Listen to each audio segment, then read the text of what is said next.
શ્રીજી મહારાજ જ્યારે સ્નાન કરવા જાય ને ત્યારે સામાન્ય રીતે વિશ્વના ઇતિહાસની અંદર કોઈ એવી વ્યક્તિ, મહાપુરુષ કે સાધુ સંત કે એવી કોઈ થયા નથી કે જે સ્નાન કરતા હોય ત્યારે કોઈને સાથે રાખે.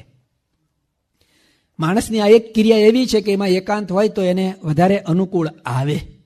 ભગવાન તો સ્નાન કરવાની સાથે પણ આખો મોટો સમુદાય લે. સખી નાવા પધારે મહારાજ રે, જીવન જમુનામાં સાથે લીધો છે સર્વે સમાજ રે, વ્રજને વિસામે હળવા તે હળવા વાલો હાલે બજારે, હળવા તે હળવા વાલો હાલે બજારે, હે હારે ઉભા નગર વાછી પ્રાણ વારે રે, જીવન જમુનામાં સખી નાવા પધારે મહારાજ રે, જીવન જમુનામાં સાથે લીધો છે સર્વે સમાજ. સંતો ભક્તો બધાએ ગાતા વાજતા વાજા અગણિત વાજા વાગે, હારે બધા બેન્ડ વાજા વગાડતા જાય અને મહારાજ પોતે ઘેલા નદીમાં સ્નાન કરવા જાય. અને આપણે સૌ જોઈએ છે ને જાણે ઘેલા નદીના રે નિર્મળ નિર્વા ખાણી સંત હરિજનને રે, સાથે લઈ ઘનશ્યામ નાવા પધારે રે, ઘેલે પૂરણ કામ બહુ જળ ક્રીડા રે, કરતા જળમાં નાય જળમાં તાળી રે, દઈને કીર્તન નાતા નાતા કીર્તન ગાયને ગવરાવે, ગિરધર નાય ને ગોપીઓ ગાય, હારે જોઈ પ્રેમાનંદ વારી જાય. કે બધાના સાનિધ્યની અંદર બધાના સાથે જ મહારાજ આ પ્રમાણે દરરોજ સ્નાન કરવા જાય. અને દાદાને પણ આ રીતે મહારાજ પોતે સાથે લઈ ગયા. સ્નાન કરીને પછી આવે અને પછી મહારાજે વસ્ત્ર આભૂષણ ધારણ કરાય. કોઈક મહારાજ માટે ચંદન ઘસતું હોય, કોઈ વળી મહારાજ માટે વહેલી સવારે લક્ષ્મીવાડીએ કડકડતી ઠંડીમાં પણ ત્યાં જઈને પુષ્પ, તાજા પુષ્પ લાવી અને મહારાજ માટે હાર બનાવી રહ્યા. ને લક્ષ્મીવાડી શ્રીજીને રૂડી રળિયામણી ત્યાં જઈને એક એક ભગવાનનું નામ લેતા લેતા પુષ્પ ચૂંટીને લાવી અને એની માળા બનાવતા. અને પછી મહારાજ નાય વસ્ત્ર પહેરીને દાદાના દરબારમાં આવે ને એ સમયે ભક્તો પૂજા કરવા આવે, કોઈ તિલક કરે, કોઈ ચાંદલો કરે, કોઈ મહારાજને પુષ્પની માળા પહેરાવે. દેશ દેશાંતરથી જે ભક્તો આવ્યા એ બધા ભગવાનના નાના પડતાના વસ્ત્ર આભૂષણ આ બધું પહેરે ને દાદાની આંખો આમ ચકોર ચકોરની જોઈ રહે કે શું લોકોની ભક્તિ છે. આ બધું દાદાને આ પ્રમાણે આવું એક ભાવ જગતની અંદર દાદા ખોવાઈ જાય છે. દરરોજની આ ક્રિયા છે, એક જ દિવસની નહીં. આજે જે જોયું ને આવતીકાલે એના કરતાં નવું, બીજે દિવસે જોવે તો એના કરતાં પણ નવું. અને દાદાને તો દાદાના દરબારની અંદર રહેવાવાળા દરેકને એવું લાગતું માઈક તે અમાઈક થયા ગુણમય ગુણાતીત, સ્પર્શતા પરબ્રહ્મને થયા પરમ પુનીત. ભગવાનના દિવ્ય સાનિધ્યથી એમના સમાગમથી માઈક હતા ને બધા જણ અમાઈક થઈ ગયા. કોઈને કોઈનો દોષ દેખાય નહીં, કોઈનો અભાવ અવગુણ કશું આવે જ નહીં. અને બધા નિત્ય નવા ને નવા દરરોજ 5-15 સાધુઓ અને મુમુક્ષુઓ, બાઈઓ ને ભાઈઓ દાદાના દરબારમાં આવી અને આવી ભક્તિ કરતા. મીરાને ભૂલાવે એવી એ જ મેવાડની એક રાજ રાણી જમકુબા રાજપાટનો ત્યાગ કરીને દાદાના દરબારની અંદર આવી અને આવું કામ કરી રહી છે. જીવુબા લાડુબાને કોઈએ કીધું કે આ આવ્યા છે ભગવાન ભજવા, તો એને કંઈક સોંપજો. અને પેલા પણ એવા મુમુક્ષુ એટલે કે ભાઈ અમને નાની પ્રકારની સેવા આપો. તો દરબાર વાળવો, વાસીદું કરવું, છાણ વાસીદું ઉપાડવું કે નાની મોટી કોઈ પણ પ્રકારની સેવા, નીચી ટેલ મળે તો માને ભાગજો. ભગવાનની સંતની આવી આપણને સેવા ક્યાંથી, એવું ભાગ્ય માનીને સમજી કરી રહ્યા છે. અને એકવાર જ્યારે મહારાજે એની ઓળખાણ આપીને ત્યારે કહ્યું કે તમારા જેવા એટલે તમારા જેવો ગરાસ છે ને, તમે જે દરબાર કહેવાઓ છો ને, એવા તો એને ઘરે ગોલા નોકર ચાકર છે. એ આ બાઈ આવ્યા છે. દાદો આવું બધું જોઈ રહ્યો છે કે અમારા દરબારની અંદર આવા મોટા મોટા માણસો ભગવાનની ભક્તિ કરવા માટે આવે છે. એટલે આવી વાત, આવી ક્રિયા, આવા પ્રસંગો જોઈ અને દાદાને પણ મહારાજ પ્રત્યે વધારે ને વધારે આ પ્રમાણે જોડાણ થતું જાય છે, કારણ કે આવી ક્રિયાઓ જોવાય એટલે વધારે ને વધારે થાય. હવે દિવસે દિવસે દાદાની ઉંમર મોટી થતી જાય છે અને દાદા પણ લગભગ 11 વર્ષની ઉંમરના જ્યારે થાય છે એ સમયે દાદા ખાચરના પિતાશ્રી એભલ ખાચરને મંદવાડ આવે છે. આ પૂર્વે નાના મોટા મંદવાડ તો આવ્યા હોય, પરંતુ આ જે મંદવાડ છે ને એનો બહુ જ ઘેરો મંદવાડ છે. અને આ મંદવાડની અંદર એવું લાગ્યું કે હવે એભલ બાપુ પોતે દેહ રાખશે નહીં. શ્રીજી મહારાજ વિચરણમાં ગયેલા હોય છે અને એ સમયે પછી મહારાજ જ્યારે આ સમાચાર સાંભળે છે એટલે ગઢડા આવે છે. ગઢડા આવે છે તો એભલ બાપુ એકદમ પથારી વશ છે અને ઘેરો મંદવાડ ગ્રહણ કરેલો છે. એના મુખની અંદર પણ મહારાજનો એક અખંડ જાપ જાવી રહ્યો, સ્વામિનારાયણ સ્વામિનારાયણ કર્યા. મહારાજ તરત જ આવીને જે ઓરડાની અંદર એભલ બાપુને સુવરાવ્યા છે ને એ ઓરડાની અંદર જાય છે. અને જેવી રીતે ભગવાન કૃષ્ણ સૂતા હતા અને અર્જુન દર્શન કરવા જાય છે ને, એવી રીતે અહીંયા હાજર એભલ બાપુ સૂતા છે અને શ્રીજી મહારાજ એને દર્શન આપવા માટે જાય છે. તો મહારાજ એભલ બાપુના જે પગ એટલે કે પાંગતનો ભાગ હોય ને ત્યાં આવીને સામે બેસી જાય છે. એટલે બાપુને તરત જ મહારાજના દર્શન થાય. મહારાજ પોતે પણ જાણે છે કે હવે આનો દેહ રહેવાનો નથી, તો અમારી મૂર્તિનું છેલ્લું સુખ એમને આપીએ અને એમની વૃત્તિ અમારા સ્વરૂપની અંદર પરોવાઈ જાય, જગતનો કોઈ વિચાર ન રહે, તો એમને અમારા ધામની પ્રાપ્તિ થાય. એટલે મહારાજ પોતે એમની સામે આવીને વિરાજમાન છે. એભલ બાપુથી હવે બોલાતું નથી ને ચલાતું પણ નથી. મહારાજ પણ જાણે છે કે આ એની છેલ્લી જ ક્ષણો છે. એ સમયે શ્રીજી મહારાજ એભલ બાપુને કહે છે કે બાપુ, તમારે કંઈ માગવું છે, તમારે કંઈ દાદા માટેની કંઈ ભલામણ કરવી છે. એ સમયે એભલ બાપુ આ શ્રીજીના મુખમાંથી શબ્દો સાંભળ્યા એટલે એભલ બાપુ કંઈ બોલતા તો નથી, પરંતુ પ્રયત્ન કરી અને પોતાનો જે હાથ લંબાવે છે અને બાજુમાં નાના દાદા ખાચર 11 વર્ષની ઉંમરના દાદા ખાચર છે એ બાજુમાં ઊભા છે. અને એ સમયને 11-12 વર્ષની ઉંમરના દાદા 13 વર્ષની ઉંમરના છે દાદા ખાચર ત્યાં ઊભા છે. અને દાદા ખાચર આ પ્રમાણે એભલ બાપુએ પોતાનો હાથ એના તરફ લંબાવ્યો ને એટલે નજીક લાવે છે અને એભલ બાપુ દાદાનો હાથ પકડે છે અને હાથ પકડીને મહારાજની નજીક આવે. મહારાજ પોતે જાણી જાય શું કરવા માગે છે ને શું કહેવા માગે છે, એટલે મહારાજ પોતાનો હાથ લંબાવે છે.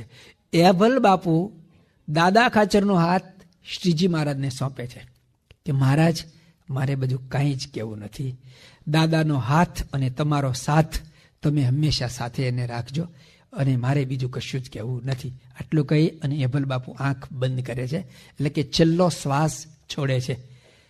ઇતના તો કરુણા સ્વામી જબ પ્રાણ તન સે નિકલે. લોકો તો ગાતા હોય, વાજિંત્ર સહિત ગાતા હોય અને મારા તમારા જેવા સાંભળતા હોય, પણ આ એભલ બાપુનું મૃત્યુ છે કે જેના મૃત્યુ સમયે સાક્ષાત શ્રીજી મહારાજ એની ખાટલા ઉપર વિરાજમાન છે, એના દર્શન દાન દે છે અને એના દીકરાનો હાથ પોતે પકડી અને એને પૂર્ણ સંતોષની સાથે એને સદગતિ એટલે કે પોતાનો ધામ અક્ષરધામની પ્રાપ્તિ કરાવે છે.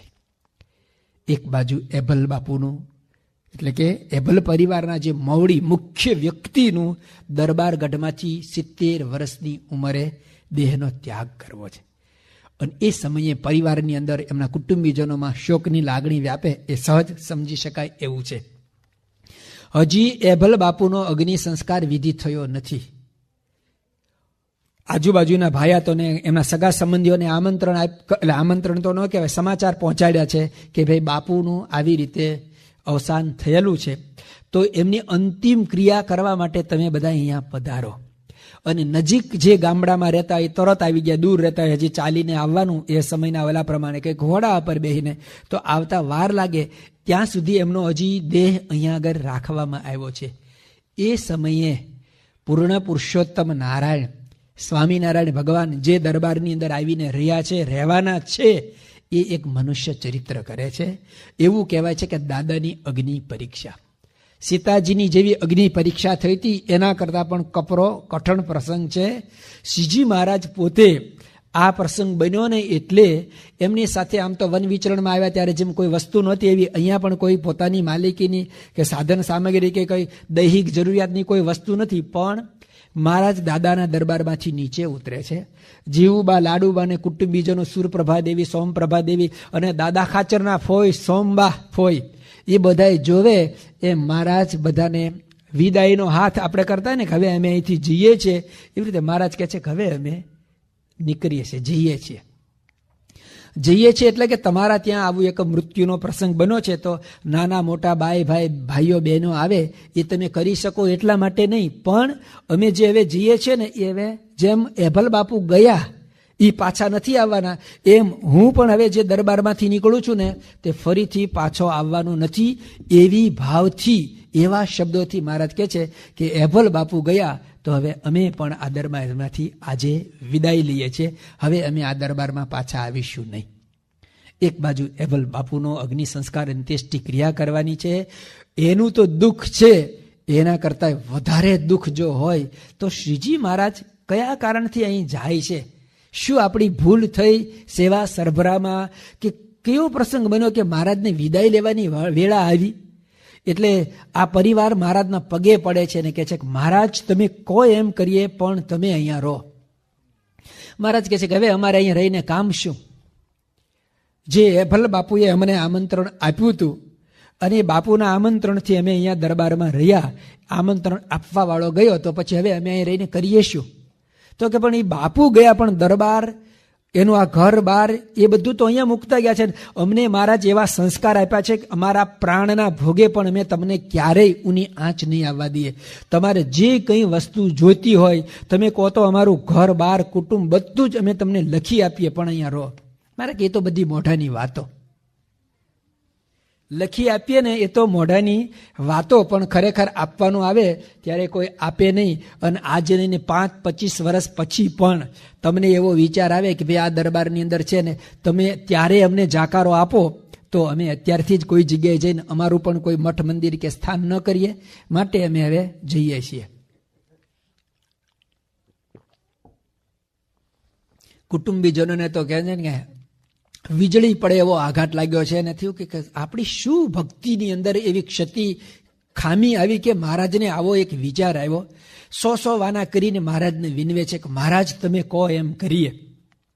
ત્યારે શ્રીજી મહારાજ કહે છે કે તમે તમારું સમગ્ર રાજપાટ ગામ ગરાસ છે ને એ મને અત્યારે ને અત્યારે લખી આપો. એક બાજુ એભલ બાપુનો દેહ અત્યારે ગયો છે એનું દુઃખ હોય, અને બીજી બાજુ ભગવાન એને કહે છે કે તમે મને અત્યારે લખી આપો. અને લખી આપે છે ને ત્યારે લખવાનું શેમાં હોય? કોઈ પણ વ્યક્તિ લખે તો કાગળમાં જ લખે ને, કાગળમાં લખીને આપે છે ને મહારાજ કે આ કેટલા સમય, આની આયુષ કેટલી, કાગળની આવરદા કેટલી, માટે ને તાંબાના પત્ર ઉપર લખી આપો તો એ લખાયેલું કહેવાય. એભલ બાપુના અગ્નિ સંસ્કાર પૂર્વે સ્વામિનારાયણ ભગવાન આ ભક્તોની આવી પરીક્ષા કરે છે, અને એ ભક્તો મહારાજની પરીક્ષાની અંદર પાસ થાય છે, મહારાજ નાપાસ થાય છે. જે પરીક્ષા કરવા વાળો છે ને નાપાસ થાય છે, અને પરીક્ષામાં બેસવા વાળો 100% પાસ થાય છે. અને કે છે કે મહારાજ તમે કહો એમ કર્યા. આપણે કહીએ તું દિન કહે તો દિન, અને તું રાત કહે તો રાત, તારા ચાંદે ચાંદ. એ તો બોલવાનું કરવાનું આવે ત્યારે ખબર પડે, આ તો કરી બતાવેલું છે. અને આવું જ્યારે થયું પછી મહારાજ ત્યાં આગળ રોકાવાની તૈયારી બતાવે છે. એભલ બાપુનો અગ્નિ સંસ્કાર થાય છે, અને ત્યાર પછી બધા ભાયા તો બીજા ત્રીજા બધા આવે છે, અને ત્યાર પછી તો જાણે છે કે મહારાજ પોતે જ બધી ક્રિયામાં આ પ્રમાણે ભાગ લે છે, અને ખૂબ એક રાજવીને શોભે એવી એની અંત્યેષ્ટિ ક્રિયા બધી થાય છે. પરંતુ પ્રસંગને પામીએ અને જાણીએ કે ભગવાન પોતાનો જે ભક્તો થાય ને એની રક્ષા કરે ને એના પહેલાં પરીક્ષા કરે છે. અને પરીક્ષા તો કેવી? જેવું લેવલ કેજીમાં ભણતો એને શું પૂછે? એનો વિદ્યા, બરાબર ને? પછી પહેલા સ્ટાન્ડર્ડમાં આવે, સેકન્ડ, થર્ડ, ફોર્થ, 5, પછી જેમ જેમ ઉપર જતો જાય એવી રીતે પછી યુનિવર્સિટીમાં જાય, એમાંય તે ફાઇનલ જે ડિગ્રી હોય એનું પેપર હોય કેવું હોય? તો દાદાને ભક્ત બનાવવાનો છે. પણ કેવો ભક્ત બનાવવા છે? માળાના મણકામાં પહેલો મણકો, જેને કોઈ પણ પ્રકારના એના જીવનની અંદર ભક્તપણાની અંદર કોઈ કચાશ ન રહે એવો એક ભક્ત બનાવ્યો છે શ્રીજી મહારાજ. અથવા તો કોઈ સંતે પણ કહ્યું છે ને કે ભૂખે મારું ભોંય સુવાડું, તનકી પાડું ખાલ. મારો જે ભક્ત થાય ને એને હું ભૂખે મારું, ખાવાનું ન આપું. અન્ન અને દાંતને વેર થાય. ભગવાનનો ભક્ત ભગવાનની ભક્તિ કરે ને એને ખાવા ન મળતું હોય એવું હોય. એ ભગવાન કહે છે કે હું જ એવું કરું, બીજો કોઈ ન કરે. મારા ભક્તની પરીક્ષા હું કરું. એનું પેપર હું જ કાઢું, તપાસું પણ હું, એમાં કોઈ બીજા હોય જ નહીં. ભૂખે મારું ભોંય સુવાડું. એને સુવા માટે પલંગ ન હોય, એને સુવાનું પણ બિચારાને નીચે હોય, ભોંય પથારી ઉપર સુવાનું હોય. ભૂખે મારું ભોંય સુવાડું, તનકી પાડું ખાલ. એનું શરીર છે ને એની ચામડી પણ ઉતારી નાખું. એમ કરતા જો મને ન મૂકે તો પછી કરું નિહાલ. પછી તો તમે જો ને, એ અદ્ભુત. પણ આ ત્રણ વસ્તુમાંથી પાસ થવું પડે, પસાર થવું પડે. તો આવી દાદાની પરીક્ષા મહારાજ કરે છે. એ પરીક્ષાની અંદર પણ દાદા ખાચર તો આ પ્રમાણે પાર ઉતરી જાય છે. એમાં પણ એને કોઈ પણ પ્રશ્નો આવતા નથી. હવે તો એભલ બાપુ ગયા. એ સમયે એભલ બાપુના ગયા, દેહનો ત્યાગ કર્યો ને, ત્યારે એક અદ્ભુત પ્રસંગ બને છે કે એભલ બાપુના નાના ભાઈ હતા ને, મોટા ભાઈ, નાના ભાઈ, એનું નામ હતું જીવા ખાચર. એભલ ખાચર અને જીવા ખાચર બે સગા ભાઈ છે. જીવા ખાચર પણ મહારાજને પ્રથમ દર્શને, જે આપણે આગળ વાત કરી કે ગઢડામાં ટેકરા ઉપર મહારાજ આવ્યા ને, ત્યારે સૌ પ્રથમ દર્શન કરવાવાળા જીવા ખાચર. અને એ વખતે જીવા ખાચરે જ મહારાજને કહેલું કે મહારાજ અમારે ત્યાં પધારો. ત્યારે મહારાજે કહ્યું કે અત્યારે તો અમને આવતા નથી, પણ ભવિષ્યમાં અમે આવશું ને તમારા દરબારમાં રહેશું, રોકાવાના છીએ. એ જીવા ખાચરને પણ મહારાજના પ્રત્યે અનન્ય ભક્તિ છે, ભગવાન પ્રત્યેનો એવો ભાવ છે. અને પોતે પોતાને આમ બહુ મોટા માણસ ગણે છે, એટલે એવા ઠાઠમાઠથી જ મહારાજની પાસે આવે. મહારાજ પણ એને એવી ખુરશી નાખી દે, બેસાડે, સ્વાગત સન્માન કરે. એમના ભાવથી મહારાજ એમને ત્યાં પણ જાય છે. આપણે હમણે ઘોડલા ખેલાવે ઘનશ્યામ, એ પંક્તિ જે સાંભળીને એ તો પછીનું પદ છે, પરમ પ્રેમાનંદ સ્વામીએ બનાવેલું છે. અને જીવા ખાચરના દરબારમાં મહારાજે ઘોડલા ખેલાવેલા છે. જીવા ખાચરના દરબારની અંદર પણ મહારાજ ઘણું રહે છે અને ત્યાં પણ ઘણી બધી લીલાઓ કરેલી છે. પણ એ જીવા ખાચરને અહીંયા આગળ અત્યારે બોલાવે છે કે એભલ બાપુ હવે જ્યારે ગયા, ત્યારે એભલ બાપુના ભાગની અંદર આવતા જે ગામડા હોય ને, એનું વસિયતનામું કરી અને હવે દાદાને મળે એનો ભાગ. તો એના માટે વિટનેસ તરીકે, સાક્ષી તરીકે કોઈની સહી લેવાની હોય. તો શ્રીજી મહારાજ જીવા ખાચરને બોલાવીને કહે છે કે તમે સહી કરી દો આમાં. ત્યારે જીવા ખાચરના મનની અંદર કૂડ કપટ છે. એ જાણે છે કે દાદાઓ છે ને, એના પછી બધું એનો બધો જે ગામ ગરાસ છે બધો મને જ મળે. એટલે એ બહુ નીતિ, ચાણક્યની રાજનીતિના જાણનારા હતા.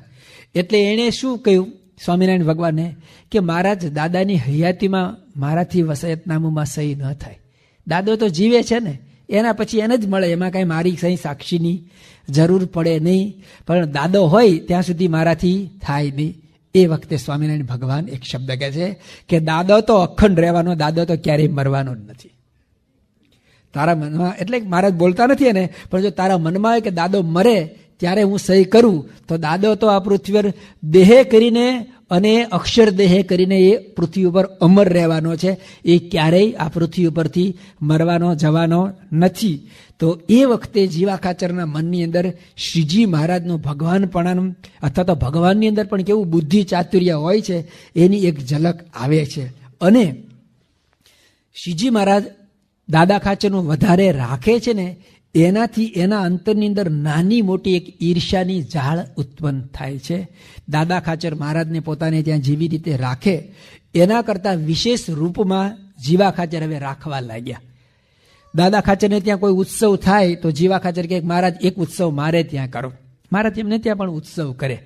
પણ ભક્તિ વગેરે ભગવાનને ઉત્સવ કરવાનો આવે ને, એ ઉત્સવ એનું સાચવવા માટે એ દરબારની અંદર રહ્યા છે.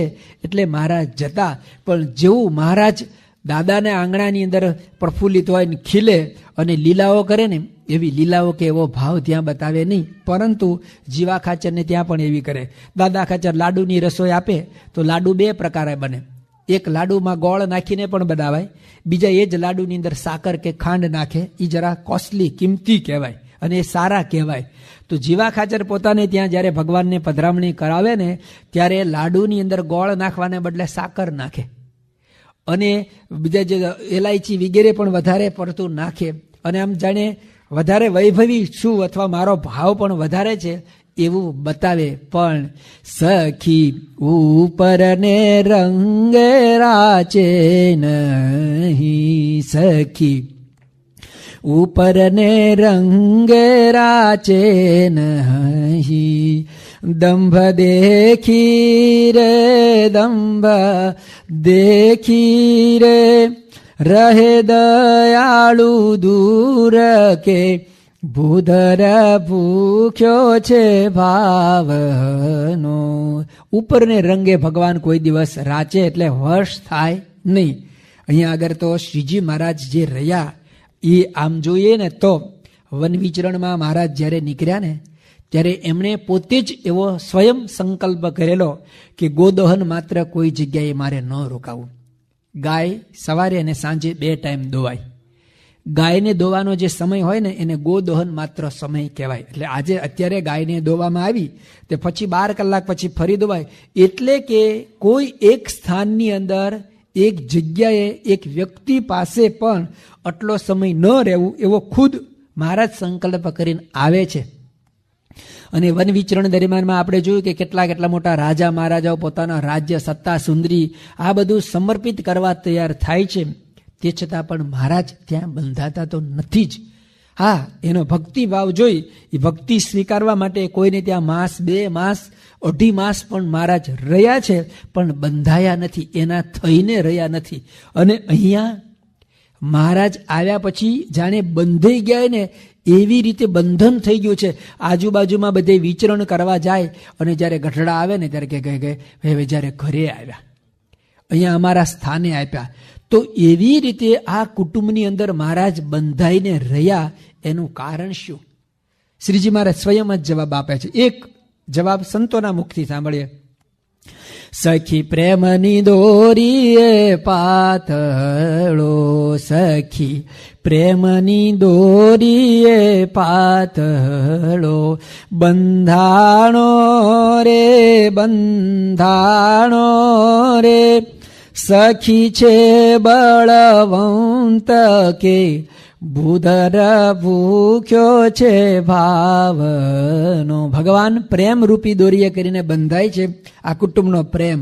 બીજું શ્રીજી મહારાજ પોતે જ એનું કારણ છેલ્લે આપણને જણાવે છે. અંત્યનું 24મું વચનામૃત છે. એમાં મહારાજ કહે છે કે આ દાદા ખાચર અને કુટુંબીજનો એમણે અમને ન ગમે એવો એકેય સ્વભાવ રાખ્યો નથી. માણસ માત્રને ભગવાન રાખવા છે અથવા ભગવાનની પાસે રહેવું છે, ભગવાનનું સુખ માણવું છે, પરંતુ એ સુખ કોણ નથી લેવા દેતું? મુક્તાનંદ સ્વામીએ મધ્યના 7ના વચનામૃતમાં પૂછ્યું ને કે ભગવાનનો ભક્તો હોય એના અંતરમાં તો એમ ઈચ્છા હોય છે ભગવાનના ભજનમાં અંતરાય કરે એવો એકેય સ્વભાવ રાખવો નથી, તોય પણ અયોગ્ય સ્વભાવ રહી જાય તેનું શું કારણ છે? લો, આપણે તો નથી રાખવો, પણ તમે ગમે તેમ કરો ને તો એ ત્યાં જ રહે, જાય જ નહીં. ભગવાન આવ્યા પછી પણ ભગવાનના સંબંધે કરીને સ્વભાવ બ્રહ્મરૂપ થઈ જતા હશે કે એ જાય જ નહીં. એને મને લાગે છે કે અહીંયાથી જવું ગમતું નહીં હોય, એને કે બીજે બધે જવું એના કરતાં ભગવાનના ભક્ત મારી એટલું તો સારું પાત્ર તો કહેવાય. એટલે કે સ્વભાવ જતા નથી. જો ને હઠમાન ને ઈર્ષ્યાની વાત આપણા દ્રષ્ટાંતો આપણા સત્સંગ સમુદાયમાંથી જ મળે છે ને. એટલે ભગવાનનો ભક્ત હોય એને સ્વભાવનો ત્યાગ કરો, પ્રકૃતિનો ત્યાગ કરો, મનનું મેલવું ને એ બહુ અઘરું છે. જો જે ભગવાનની અંદર જોડાયેલો હોય ને એના લક્ષણમાં બધા ઈષ્ટદેવનો સ્વભાવ ગમે ન ગમે, એની ક્રિયા ગમે, એની પાસે રહેવું ગમે. આ બધાની અંદર સૌથી અઘરો છે ને એની ક્રિયા ગમવી, એનો સ્વભાવ ગમવો. હે મસ્ત જાતિ ભગવાનની ઈચ્છા આવે તે મોચરે. એ તો ગઢડાની અંદર દાદાના દરબારમાં વિરાજમાન હોય ને તકિયા ઉપર તકિયો નીચે મૂકી દે. હે કોક વાર તકિયાની ઉપર બેસે, ગાદીની ઉપર બેસવાનું હોય કે પાછળ હોય એનો તકિયા ઉપર બેસવાનું હોય તો તકિયા ઉપર પણ બેસે. હે અને જમવા બેસે ને તો સામાન્ય રીતે આવા ભગવાન જમતા સરસ મજાનો બાજોઠ ઉપર કપડું પાથરેલું હોય, થાળ ભરેલો હોય ને તો આમ જમે તો 2 હાથે જમે. 2 હાથે જમાય? હવે 2 હાથે જમે એટલું ઠીક, પણ જમતા ને તો કોણી સુધી રેલા ઉતરે અને પછી આમ ચાટે, પાછા અહીંથી જીભ અડાડો આપણે લો. એ ત્યારે માણસને ખબર ન પડે, પણ આવા પણ ચરિત્રો કરે અને ગમે તેવું કરે તો એ સમયે એમની ક્રિયા ગમવી. હે ન બોલાવવાનો એને બોલાવે. સરસ મજાનો કોઈ હાર, કાઠી દરબારોને ઘોડો ને ઘોડી બહુ ગમતા. મારાની પાસે એક ઘોડો પણ હતો, રોજો ઘોડો. અને મહારાજ પોતે ઘેલામાં સ્નાન કરવા માટે ગયા છે. કાઠી દરબારો બધા સાથે છે. અને એ સમયની વિશે એક કોઈ ગરીબ બ્રાહ્મણ આવ્યો. એટલે મહારાજને બ્રાહ્મણો ગમતા હતા. મહારાજ બ્રાહ્મણોનું બહુ રાખતા હતા, સાચવતા હતા અદ્યપી પર્યંત. એટલે પછી તો મહારાજે બ્રાહ્મણને બોલાવ્યો કે શું તને કઈ તકલીફ છે? એને કહ્યું મહારાજ, હું તો ગરીબ બ્રાહ્મણ છું ને દીકરી પરણાવા લાયક થઈ છે, દીકરી પરણાવવાની છે ને કોઈ વ્યવસ્થા નથી, તો કંઈક મદદ કરો. મહારાજ જે ઘોડા ઉપર વિરાજમાન હતા ને એ ઘોડા ઉપરથી નીચે ઉતરી અને ઘોડાની સરક એટલે કે દોરી એને આપી કે કૃષ્ણાર્પણ કર્યો. દરબારો હા હા મહારાજ, આવો જાતવાન ઘોડો. એ વખતની કિંમત છે. જેમ અત્યારે સારંગપુર મંદિરની અંદર આપણી ગૌશાળા છે ને એવી રીતે ઘોડશાળ પણ છે. અને એ ઘોડશાળની અંદર અમુક ઘોડીઓ છે. આ માણકી ઘોડીની જાતો જે હોય ને એવી જ તાજણ તીખી આમ માણકીને શું કે કેસરબેરી બોદલીને ફૂલમાળ તાજણ તીખી વાંગળી નો ઘણો તાલ, આ બધી ઘોડીની જાતો છે. તો એવી ઘોડીની એક જાત અત્યારે ત્યાં આપણા સારંગપુર મંદિરની અંદર છે. એ ઘોડીને એક કોઈ શું કહેવાય મુમુક્ષુ ઘોડીનો જાણકાર લેવા માટે આવ્યો હતો અને એને કહ્યું કે આ ઘોડી વેચવી છે. તો આપણે કહ્યું કે આપણે તો કંઈ વેચવા માટે તો એ કરતા જ નથી, પણ બહુ ઓલું કરું ને એ કે હું 80,000 રૂપિયા આપું. એક ઘોડીના 80,000 રૂપિયા. અને ઘોડી પણ કેવી કે એક બાજુ રોડ ઉપર આ બાજુ ફિયાટ ગાડી ઊભી રાખી હોય અને આ બાજુ ઘોડીનું નામ ત્યારે દેવમણી હતું. એ ઘોડી હતી એ દેવમણીને ઊભી રાખી હોય અને પછી 1 2 3 કે બે ચાલુ કરે ને તો ગાડીથી આગળ નીકળી જાય ઘોડી. એવી ચાલે. અને ચાલતી હોય ને તો ઉપર માણસ બેઠો હોય ને, જેમ અહીંયા તમારા રોડ રસ્તા ને મોટર સારી રીતે કેમ પાણીનો ગ્લાસ ઢળે નહીં, એવી રીતે ઉપર બેઠેલો માણસ હોય ને પેટનું પાણી ન હલે એટલી ચાલથી ચાલી જાય. આમ આકાશમાંથી તારો ખરે ને એનો લીસોટો જેમ પડે ને એવી રીતે ચાલવા વાળી આવી ઘોડીઓ હોય. મહારાજની પાસે તો આવો એક ઘોડી માણકી અને આવો દૈવી ઘોડો હતો. એ ઘોડો મહારાજે જ્યારે પેલાને અર્પણ કર્યો ને તો કાઠી હા આમ શ્વાસ નીકળી ગયો. મહારાજ તમે આ શું કર્યું? આવું પણ ભગવાન કરે, કારણ કે ત્યાં કોઈ એને રોકી કે ટોકી ન શકે. તો એ બધું જ એ ગમવું. અને મહારાજની સાથે આ બધા સંતો જે છે, સચ્ચિદાનંદ સ્વામી ને તમારે ઓહો અદ્ભુત બધા સંતો. હા, એ સંતોની અંદર જે મુક્તાનંદ સ્વામી ને નિત્યાનંદ સ્વામી છે, ગુણાતીતાનંદ સ્વામી ને નિષ્કોળાનંદ સ્વામી છે ને, એમ રોળાનંદ ને ગોળતીતાનંદ પણ એ જ મંડળની અંદર મહારાજની સાથે રહેતા હતા. એ બધા દાદાના દરબારની અંદર આવે ને જાય રે.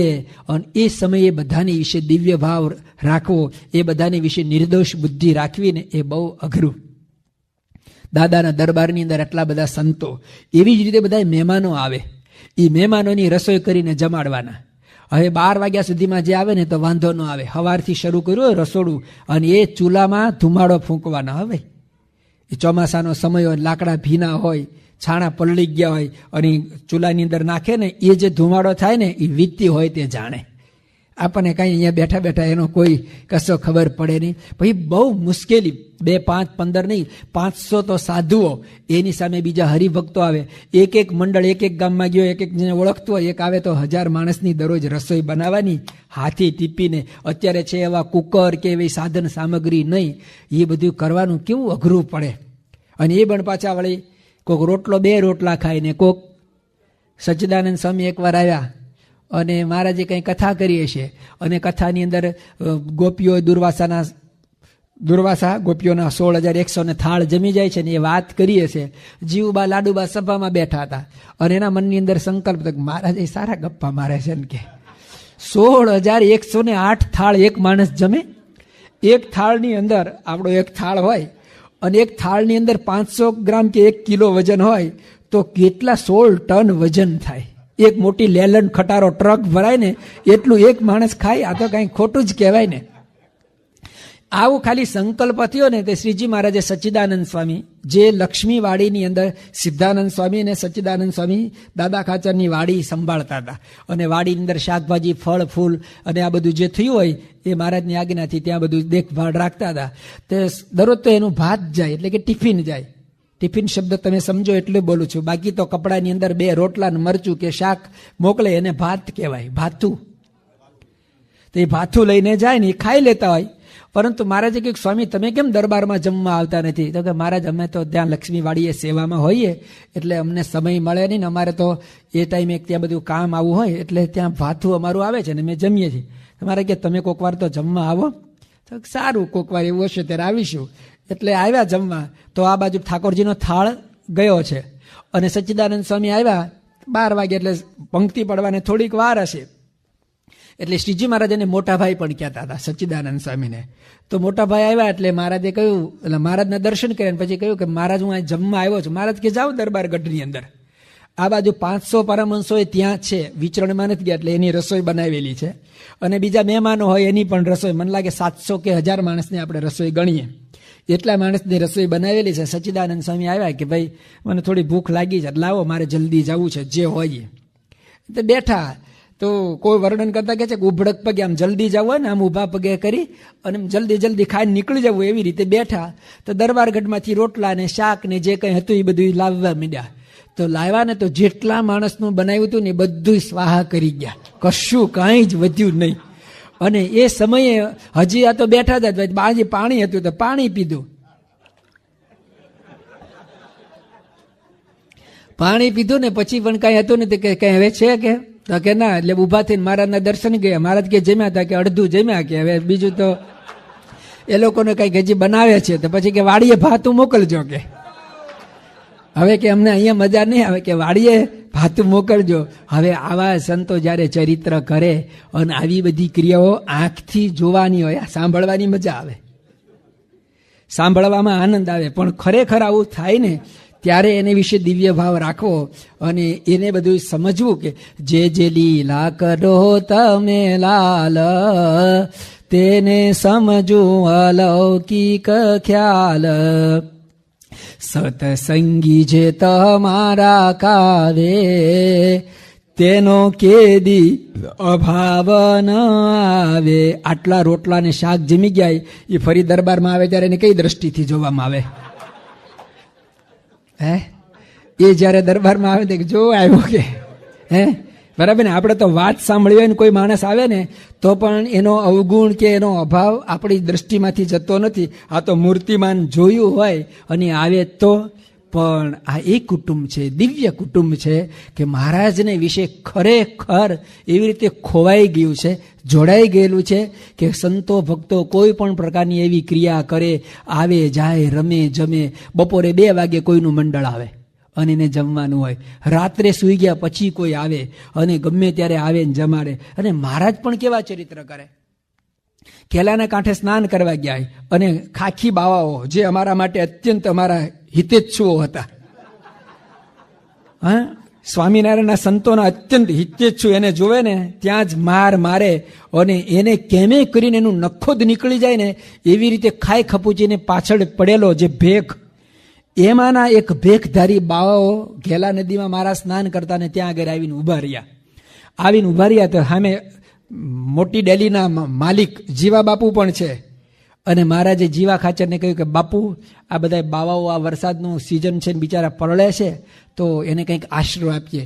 ત્યારે જીવા ખાચર કે મહારાજ, આ તો બધા અડબંગી બાવા કહેવાય, આને કોઈ દિવસ આશરો અપાય નહીં, એને કંઈ સ્થાન અપાય નહીં. એ તો સ્થાન ભ્રષ્ટાનસો બનતે, એ તો એની રીતે રખડી ખાય ને એ જ બરાબર છે, કે એને કશું કંઈ કરવાનું હોય નહીં. અને ખરેખર આપણે ભલા માટે નથી કહેતા, પરંતુ એવા જે હોય ને એને કંઈ આપે ને, જે જમાડીએ તે પણ જાય, ખાધું જે હરામીએ એના દર્શન તે દુઃખ દેણ ન થાય તો ન કીજી. એના દર્શન પણ ન થાય ને તો ન કરાય. એ આમ જતા ને આંખ બંધ કરી દેવી ને પુણ્ય કહેવાય. આવા જે સાધુઓ હતા, સંત ભેખલિયારુ દ્વેષ કરે લવલેશ વિચાર ન હોવતા હૈ, ઘટ ભીતર માહી તો મેલ ભરા અરુ બાહર સે તન ધોવતા હૈ, તેરી અંતર જાલ જપી નહીં કામ કી રામ કી કે લીએ રોવતા હૈ, બ્રહ્માનંદ કે માહી સે મન મુંડે બિન મુંડ મુંડે ક્યાં હોવતા. આવા જે સાધુઓ, એને જમાડવાથી પણ શું ફાયદો અને એને આશરો આપવાથી પણ શું ફાયદો? કોક વ્યક્તિ એનામાં ખેંચા કે એની વાત સાંભળે ને તો એ નરકે જાય નરકે વગાડતા ઢોલ. નરકે તો જાય પણ ઢોલ વગાડતા પણ ક્યાં? નરકમાં. તો એટલા માટે જીવા ખાચરે જવાબ આપ્યો આમ તો સારો જ કહેવાય, પણ હવે જીવા ખાચરનું સ્ટેટસ લેવલ ક્યાં છે અને દાદાનું લેવલ ક્યાં છે એ મહારાજને બતાવવું છે. જીવા ખાચર પછી મહારાજે દાદાને કહ્યું, દાદા આ બાવાઓ બિચારા પરળે છે અને આવી રીતે એને રહેવાનું કોઈ સ્થાન નથી, તો આપણે એને ક્યાં ઉતારો આપશું? દાદા કહે છે મહારાજ અમારા દરબારમાં. તો એનો દરબાર તો એક જ છે ને. એ જે દરબાર છે જેમાં સ્વામિનારાયણ ભગવાન ખુદ રહે છે, સંતો રહે છે, દાદાનું કુટુંબ પણ એ જ દરબારમાં રહે છે. ઉત્તરાદા બારના જે ઓરડા છે એ ઓરડા ખાલી કરેલા, ઉગમણા બારના ઓરડા ખાલી કરેલા, બાકીના જે 2 ઓરડા એટલે કે અત્યારે જે ગોપીનાથજીનું મંદિર છે એ પાંચુબાના ઓરડા કહેવાય, એમાં દાદાનું કુટુંબ રહેતું હતું. અને એવી રીતે ઉગમણા બારના ઓરડાની બાજુમાં પણ બીજા 2 ઓરડાઓ હતા જ્યાં નરહરી નેત્રા તાણે અત્યારે એક છત્રી કરેલી છે, મહારાજે કુટુંબીજનો સાથે છાસ વલોવે એ ઓરડાની જગ્યાએ દાદા ખાચરનું કુટુંબ રહેતું હતું. હવે આ સાધુ આવ્યા, એને મહારાજે પૂછ્યું ક્યાં રાખવા? તો કે અમારા દરબારમાં. તો દરબારમાં રાખીએ તો કોણ ખાલી કરશે? ભગવાન ખાલી કરશે? સંતો રહે છે ખાલી થશે? કોને ખાલી કરવાનું આવ્યું? મહારાજે તરત જ પ્રશ્ન પૂછ્યો તો તમે ક્યાં રહેશો? જ્યારે તમારા દરબારમાં આવે તો તમે ક્યાં રહેશો? દાદા કહે છે કે મારે હું તો સાધુ ભેળો રહીશ. તો તમે સાધુ ભેળા રહેશો પણ તમારા ઘરેથી ક્યાં રહેશે? એ તો બરાબર ને, એને ક્યાં રહેશે? તમારા કુટુંબીજો ઘરેથી તો હજી વાર છે, પણ એમના જે આપણું કે સૂરપ્રભાતી તમારા માતુશ્રી એ બધા ક્યાં રહેશે? ત્યારે એને કહ્યું મહારાજ એ તો બધા બહેનોની ભેગા જ રહેશે બધા. તો આવું જ્યારે સમર્પણ અને મહારાજનું વચન નીચે ન પડવા દેવાની તૈયારી જાણીને ત્યારે મહારાજે એના પર કરુણા દ્રષ્ટિ કરી કે દાદો તે દાદો, અમારા મુખેથી ગમે તેવું વચન નીકળે ને પણ દાદો નીચે ના પડવા દે. મહારાજ ગઢડાથી બોટાદ તરફ આવી રહ્યા છે, ગાડામાં વિરાજમાન છે. જે ગાડાની અંદર બેઠા હોય ને અને આપણે કોઈ પણ જગ્યાએ સ્થાન લઈએ ને તો 2-5 મિનિટની અંદર આપણને એ અનુકૂળ છે કે નહીં તરત ખબર પડે. પછી કંઈ કલાક પછી ખબર પડે કે આ બરાબર નથી, હું બેઠો એવું કંઈ થાય. તો મહારાજ ગઢડાથી ગાડામાં બેઠા છે, 2 કલાક સુધી એ ગાડામાં બેઠા, બોટાદ આવવાની તૈયારી છે ને દાદાને કહેલા દાદા કે હા ગાડું જરા સાંકડવું પડે છે કે જરા ખેંચ તો મોટું થાય. ઇલેસ્ટિકનું હશે એટલે ખેંચે તો મોટું થાય. હે પણ એક આટલી પણ શંકા કર્યા વગર દાદા તરત જ નીચે ઉતરે છે અને ગાડાને આમ ખેંચે છે જાણે હમણાં મોટું થવાનું હોય ને. અને થોડોક પ્રયત્ન કર્યો ને મહારાજ કે હા કે હવે બરાબર છે લ્યો. તો આપણને હસવું આવે, ખસવું આવે કે આપણને લાગે શું આને કહેવાય, પણ દાદાના મનની અંદર થાંભલાને વિચાર કે વિકાર થાય ને તો શ્રીજીના વચનની અંદર એને વિચાર કે વિકાર થાય. મહારાજ જેમ કે ને એની જીભ વળે ને એમ દાદાનો દેહ વળે. ત્યારે મહારાજ એવા ભક્તને વશ છે. મેં વાલો વશ કીધા, મુજને વાલે વશ કીધી. ભગવાન એવા ભક્તોની ભક્તિ જોઈ અને એને વશ થઈ જાય, એના થઈ જાય છે. અને પછી કીધું એ યથા મામ પ્રપદ્યંતે તામ તથૈવ ભજામ્યમ. જે ભક્ત મને જેટલા યાદ કરે ને હું એને એટલો યાદ કરું. તો મહારાજ આવી આ કુટુંબની ભક્તિ જોઈ અને એને યાદ કરે છે. દાદા ખાચરને મહારાજ કહે છે કે દાદા તારી પાસે આ ગરાસ છે. તો કે તારે હવે ગરાસને શું કરવો, તું તો આખો દિવસ અમારી સાથે જ રહેશ, તું તો ભક્ત છો. દાદા હજી સમજ્યા નથી એટલે મહારાજની સામે આમ દીનાધીનપણે જોઈ રહ્યા છે કે ભગવાન મને જેમ કે હું કરી નાખું. અને મહારાજના મુખમાંથી વચન આવે કે તમારો ગરાસ છે ને તમારી બહેનોને આપી દો. ઓકે, જ્યારે હું જો ગરાસને કાંઈ ન કરવાનું, મારી બહેનો આખો દી મારી સેમ જ તમારી સામે જ બેહી રહેશે તો એ શું કરવાની છે? એવો પ્રશ્ન થાય કે નહીં? બરાબર ને? જો હું ગરાસ ન ચલાવી શકતો, હું રાજકારભાર બરાબર ન ચલાવી શકતા હો તો બહેનો શું કરવાની છે? એ તો આખો દિવસ મારા કરતાં પણ વધારે પ્રભુ પરાયણ જીવન જીવે છે. તો એને વળી શું આવડે? મને તો તમે પણ રાજવિદ્યા શીખવી છે, અશ્વવિદ્યા શીખવી છે અને તમે કંઈક આમાં પારંગત કર્યો છે. અને એમ જ તો ક્ષત્રિય બચ્ચો કહેવાય ને, એના જન્મથી જ તે પુત્રના લક્ષણ પારણામાંથી, એમાં તો એને એવી શક્તિ હોય જ. એને આગળથી પણ મહારાજ ગરાસ લેવાની જ્યારે વાત કરે ત્યારે દાદાના મનની અંદર આવી શંકા, આવા વિચાર કે આવું મનન થતું નથી કે મહારાજ તમે મારી પાસેથી ગરાસ લઈને શું કરશો અથવા કોને આપશો? મહારાજ કહે છે કે બહેનોને ગરાસ આપી દો. હા મહારાજ, બહેનોને આપી દીધો. અને બહેનોને આપી દેવાની હા પાડી તો મહારાજ બીજો પ્રશ્ન, તમે શું કરશો? મહારાજ તમે કહો એમ. તો મહારાજ કે બહેનોને ગરાસ આપી દે ને એના કારભારી એટલે કે નોકર તરીકે. આ કારભારી શબ્દ સારો કહેવાય હા, પણ એટલે એના ત્યાં નોકર, કોઈ પણ વ્યક્તિને ત્યાં કોઈ મોટો શેઠની આખી કંપની ચાલતી હોય એમાં તમે મેનેજર હો. મેનેજર શબ્દ એટલે તમારે બધું મેનેજ કરવાનું, પણ એના તો નોકર ને, એ કેમ તો કરવાનું ને. એવી રીતે દાદા ખાચરને કહે છે કે તમે આ ગરાસ બહેનોને આપી દો અને પછી બહેનોને ત્યાં તમે નોકર તરીકે રહો. સખી જેમ વાળે તેમ વળીએ, બોલવું સારું લાગે. યોગી બાબાએ કીધું ને કે ગમે તેવા વેગમાં તો કોઈ વાળે તો કટ વળી જવું, પણ કોક વાર વળજો ને ખબર પડે. હે, વાળવું સારું લાગે પણ વળવું નહીં. હા, મેં એવું સાંભળેલું કે જાપાનની અંદર જે ટ્રેન છે ABG કે એવું કંઈક નામ કે છે, ને એક પાટા ઉપર ચાલે છે અને પૃથ્વીથી થોડીક ઉપર ચાલે છે. હોતે પછી જે પાટા ઉપર ચાલતી હતી ને ત્યારે એની સ્પીડ 300 માઇલની હતી, 1 કલાકની. પાટા ઉપર ચાલતી ટ્રેન, તમારું ડાકોટા પ્લેન ઉડે ને અહીંયા, એની જેમ કલાકની સ્પીડ હોય ને એટલી ટ્રેનની સ્પીડ 1 કલાકની. એ આખો લેખ આવેલો છે જ્યારે ટ્રેન શરૂ થઈ ત્યારે. અને પછી એમાં છેલ્લે એણે લખેલું કે પૃથ્વી ઉપર હવે આનાથી કોઈ વધારે સ્પીડી ટ્રેન બની નહીં શકે. એટલે કોઈ વાંચવા વાળો એને થાય ને મનમાં એના બાપની મોનોપોલી છે, અમેરિકા વાળા ના બનાવે કંઈ એનાથી વધારે. પણ એને લખ્યું હતું કે હવે દુનિયાની અંદર આનાથી વધારે સ્પીડી ટ્રેન કોઈ પાટા ઉપર ચાલવાળી બની નહીં શકે. પણ નીચે કારણ બતાવ્યું હતું, એટલા માટે નહીં બની શકે કે આ ટ્રેન જ્યારે પાટા ઉપર દોડે ને ત્યારે પાટો જે સીધો સ્ટ્રેટ હોય ત્યારે તો હવે વાંધો આવતો નથી, પણ જ્યારે ટ્રેન ટર્ન લે ને ત્યારે પાટો બેન્ડ વળી જાય છે. એટલે કે પૃથ્વી ઉપર એવું કોઈ લોખંડ, એવું લોહ તત્વ નથી કે જે વધારે આનાથી ક્ષમતા ધરાવે. એવું કોઈ મિશ્રણ કરે અને કંઈક એવી નવી ધાતુ શોધાય અથવા તો કંઈક મિશ્રણ કરીને પછી નવો પાટો બને તો બને, બાકી આ જે ધાતુ છે આનાથી વધારે સ્પીડી ટ્રેન હવે બનશે નહીં. આ તો એક ખાલી લોકની અંદર બની ગયેલી વાત, પણ એ જ વાત છેલ્લાના 35ના વચનામૃતમાં મહારાજે લખી છે. પ્રકૃતિ મરોડ્યાનું વચનામૃત છે.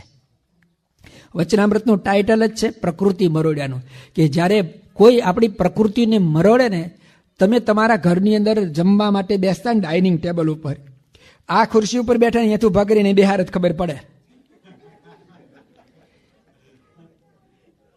બહુ અઘરું છે. આપણે જે નક્કી કર્યું એમાંથી કોઈ ફેરવે ને તો સૌથી અઘરામાં અઘરું જો કોઈ કામ હોય ને દુનિયાની અંદર આપણા મનનું મરોડાય ને ત્યારે જીવ પ્રાણી માત્રને ખોટું લાગે. એનું કારણ તમે જોજો, આપણે આ દરવાજેથી આવું ન આવવા દેતો, આપણે અહીંયા બેસવું ન બેસવા દેતો, અહીંયા ઊભું રહેવું ન ઊભા, અહીંયા કાર પાર્ક કરવી ન કરવા દેતો. જ્યાં પણ મનનું મરોડાય ને ત્યાં જ મુશ્કેલી થાય. બસ મુશ્કેલી એટલે મનનું મરોડાવું. મનનું મરોડે એટલે મુશ્કેલી આવે જ. મહારાજે અહીંયા તો જાણીને એના મનનું મરોડ્યું છે, પરંતુ કંઈ નહીં. બહેનોને ગરાસ આપી દીધા પછી મહારાજ કે તમે ગરાસને શું કરશો? હાથ જોડીને ઊભું રહેવાનું. હાથ જોડી રે રહીએ હરીને હજુર. બસ મહારાજની મરજી જોઈ મહારાજના મનની ઊભા રહીએ આઠું જામ. જે ન ગમે જગદીશને જાણો તેનું ન પૂછીએ ઠામ. ભગવાનને જે ન ગમતું હોય ને એ આ દેહ કરીને મન કર્મ વચને નથી કરવું, એવા દ્રઢાવ સાથે ભક્તિ કરી. આજ મહારાજ કે તમે આ ગરાસને શું કરશો?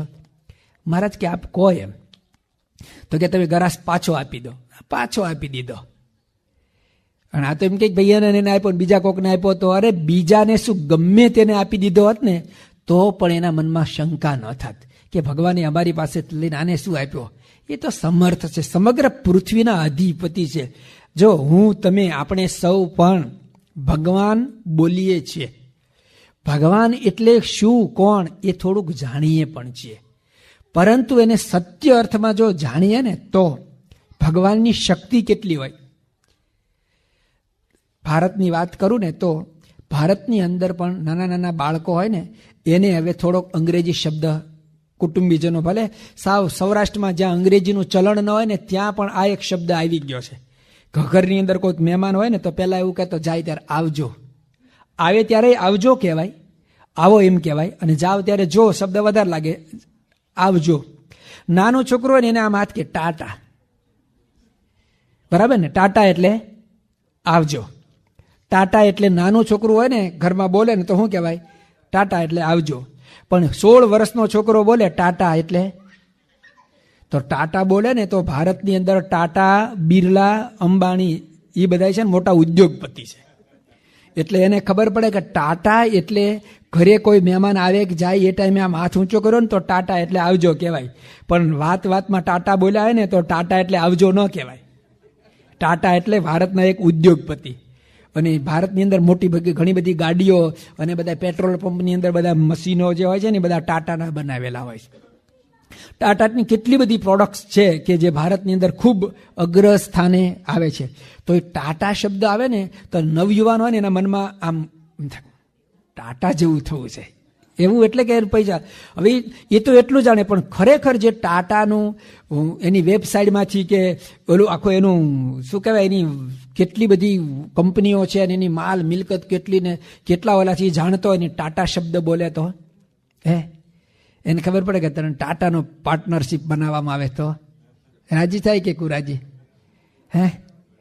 ટાટામાં તને 50% પાર્ટનરશિપ આપવામાં આવે છે અને 50% તારો ભાગ, પછી એને કાંઈ કરવાનું રહે? તો આ તો એક લૌકિક સમજણીએ કરીએ ને એટલે, બાકી ભગવાનની આગળ તો ટાટા બિરલાની પણ શું ગણતરી. તો એવી રીતે જ્યારે ભગવાન શબ્દ આપણે બોલીએ છીએ ને તો એ ભગવાનની શક્તિ અનંત કોટી બ્રહ્માંડની અંદર છે. એ ભગવાન કહે છે કે મારી મરજી વિના રે કોઈથી તરણું નવ તોડાય. એ ભગવાન કહે છે કે અગણિત વિશ્વની રે ઉત્પત્તિ પાલન પ્રલય થાય. અગણિત વિશ્વની, આ એક વિશ્વની નહીં પણ અગણિત વિશ્વ છે. એના જેટલા જીવ પ્રાણી માત્ર કોને ક્યાં જન્મ આપવો, કેવી જગ્યાએ આપવો, સુખી કરવો, દુઃખી કરવો, એ દરેકના કર્મ ફળ પ્રમાણે મારે કોને ક્યાં મૂકવો એ બધું જ હું કમ્પ્યુટરાઇઝ કરીને બેઠો છું. આ મારી શક્તિ છે અને મારી જાણ બારું આટલું પણ કોઈ બોલ્યું નથી. એવા જે ભગવાન, એને પોતે સર્વોપરી, સર્વ અવતારના અવતારી, સર્વ કારણના કારણ જાણે, પછી એને માટે આવું કંઈ કરવાનું આવે, એને દેવાનું આવે કે એનું ઓલામાં કશું કંઈ ફેરફાર થાય. પણ એ ખરેખર સાચા અર્થમાં જ્યારે ભગવાનપણાનો નિશ્ચય થાય ને ત્યારે મીરા, નરસિંહ આ બધાની વાતો આપણે જે ગાથાઓ ગાઈએ છીએ ને, આ રીતે તત્વે સહિત ભગવાનને એણે જાણ્યા. એવી રીતે શ્રીજીના સાનિધ્યમાં 500 પરમહંસ અથવા તો એભલ પરિવાર ભગવાનને જે પોતાને ત્યાં રાખે છે, પધરાવ્યા છે ને, તો એ ભગવાન શબ્દ હું કે તમે બોલી ગયા ને એવી રીતે નહીં, પણ આવા મહાત્મ જ્ઞાન યુગ ભૂરી સ્નેહો ભક્તિશ્ચ માધવે. શિક્ષાપત્રીમાં દરરોજ વાંચીએ છીએ ને કે ભગવાનની ભક્તિ મહાત્મ જ્ઞાને યુક્ત કરવી. આ મહાત્મા અને આવું ભગવાન છે એનું એક જ્ઞાન, એને સહિત ભક્તિ કરવી ને એ મહાત્મ જ્ઞાન યુગ ભૂરી સ્નેહો ભક્તિશ્ચ માધવે. પછી જ્ઞાનમાં તો એમનું સ્વરૂપ પૃથ્વી ઉપર પ્રગટ છે, એ બધું ઘણું આગળ આવે છે વિવરણમાં. પણ કહેવાનું શું, આવા તત્વ સહિત આ પરિવાર મહારાજને જાણતો હતો. એટલા માટે મહારાજ એને જેમ કે ગરાસ લખવાનો કહે તો લખી આપે, આપી દેવાનો કહે તો આપી દે, જે કંઈ કરવાનું કે એ બધું જ કરવા માટે આ પ્રમાણે આ પરિવારની તૈયારી હતી. તો એવી રીતે ભગવાનની અંદર જોડાયેલો આખો આ એબલ પરિવાર છે. ભગવાન એની પળે પળે પરીક્ષા કરે છે, પણ પ્રત્યેક પરીક્ષાની અંદર 100માંથી 100 માર્ક્સ લઈ અને પહેલા નંબરે પાસ થાય છે. આગળની કથા અને વાત આપણે આવતીકાલે જોઈશું. સહજાનંદ સ્વામી મહારાજની જય. શ્રીપતિમ શ્રીધરમ સર્વદેવેશ્વરમ ભક્તિધર્માત્મજમ વાસુદેવ માધવમ કેશવમ કામદં કારણમ સ્વામિનારાયણમ નીલકંઠમ ભજે. સ્વામિનારાયણમ નીલકંઠમ ભજે. શ્રીપતિમ